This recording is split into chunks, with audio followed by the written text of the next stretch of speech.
Tervist kõigile! Täna oleme siin koos Rando Merega ning Rando, räägi meile täpsemalt, millega sa tegeled, kes sa oled? Mina olen teleotseülekannete produtsent, režissöör, kaablivedaja, kõik muud sellised rollid, mis sellega kaasas käivad. Meie ettevõtte tegutseb siis peaasjalikult spordi otseülekannete produtseerimisega, aga sinna hulka konverentse, kontserte, kõike muud, mis nagu selle maailmaga kaasas käib. Ja täna me räägime siis täpsemalt praktiline heli, valgus ja videoproduktsioon moodulist, mis tuleb nüüd tulevasel õppeaastal Murgi siis moodulite valikute sekka. Ning Rando, räägi mulle, mis eristab praktiline heli, valgus ja videoproduktsioon moodulite siis varasemast aastast ja varasematest moodulitest? No esiteks kool on nagu kõvasti õppetunde eelmistest aastatest kaasa võtnud, et mis jätkub, on see, et on kaasatud oma valdkonna spetsialistid, siis juhendajate rollis, eks ju. Ja ma mõtlen siin isegi praktiseerivad spetsialistid, kes päriselt töötavad sellel alal, näevad seda võlu, valu ja kõike muud, mis on minu arust nagu väga õige suund.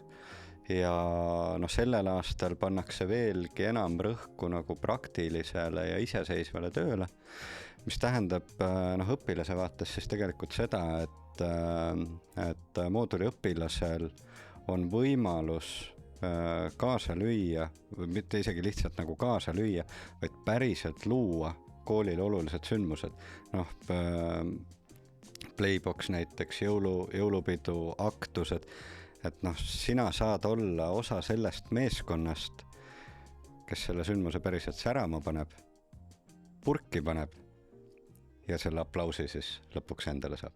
Mida annab sellise mooduli läbimine mulle koolis, ülikoolis kui ka siis tööturul?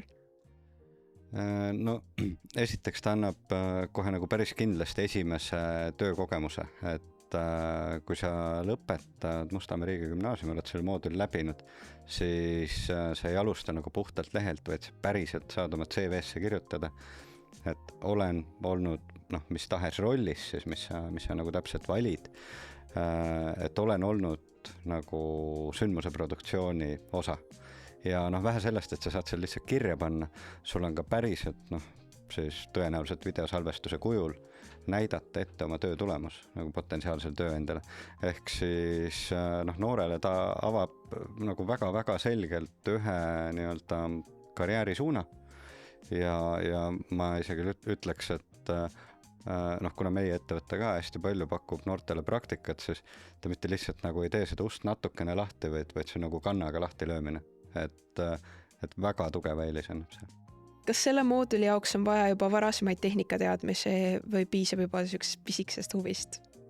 Ei, selles mõttes liitumiseks piisab ainult pisikesest huvist, mingit nagu tehnikateadmisi otseselt vajalik ei ole.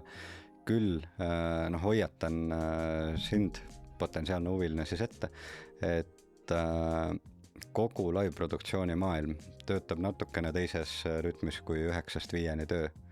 Et päevad võivad olla pikad, mõned tööpäevad võivad olla täiesti olemata. Ta on kaootiline, aga samas nagu põnev. Et kui sa oled selline hing, kes nagu väga ei taha paigal püsida ja tegelikult tahab näha ka, mis on tema töö tulemus, et siis this is the way to go. Millised teadmised ma täpsemalt omandan sellest moodulist? Praktilise heli, valgus ja videoproduktsiooni läbinu teab väga hästi, miks STI ja XLR omavahel kokku ei käi või mis adapterit on vaja, et nad kokku käiks. Ta teab või saab teadma, mis on SRT, mis on RTMP, kuidas videosignaal liigub, mis on ühesuunalised, mis on mitmesuunalised nagu suhtluskanalid, et ütleme, kogu see tehniline baas saab olema nagu väga tugev, aga nagu selle tehnika kõrval ma ütleks, et kogu siukse nagu õppetöö siuke ikkagi läbiv osa on see, et sa saad mega hea tiimitöö kogemuse, sest sa võid olla ükskõik kui hea kaameraoperaator, aga lõpuks selle pildi teeb ilusaks valgustaja. Ja samamoodi, et sa võid olla ükskõik kui hea valgustaja, et kui mikker viliseb, siis sorry, et sellest ei tule nagu head nahka. Et ütleme, ma nagu lisaks nendele tehnilistele aspektidele, mida me käsitleme loomulikult nagu väga süvitsi, vast see kõige suurem nagu väärtus on inimesed, kellega luua aastal 2035 mis iganes suursündmus Eestis. Seega minusugune tehnikavõhik saab aru täpsemalt, mida need kõik asjad tähendavad ja need, kes juba teavad natukene täpsemalt, mis see kõik on, siis nad saavad süvitsi teadmisi. Jaa, ma ütleks, et see on nagu natukene sihuke valikukoht, et sa tutvustasid ennast kui tehnikavõhik, et paratamatult selles maailmas sa ei jää tehnikavõhikuks, eriti kui selle mooduli läbid, mis ei tähenda seda, et sa pead kõiki STI signaali standardeid süvitsi nagu pähe tuupima, aga sa saad nagu aru, mis nende vahe on ja võib-olla see ongi see kõige suurem väärtus. Kokkuvõtlikult, miks peaks liituma praktiline heli, valgus ja videoproduktsioon mooduliga? See on üks äraütlemata põnev maailm. Selles mõttes mitte ükski tööpäev ei ole sama, mis eelmine. Sa mitte kunagi ilmselt ei käi ühelgi kontserdil enam oma raha eest. Või kui käid, siis see on su vaba valik.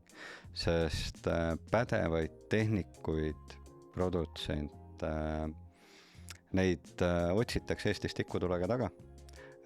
Nemad lähevad weekendil mitte piletit ostma, vaid saavad seal olemise eest raha.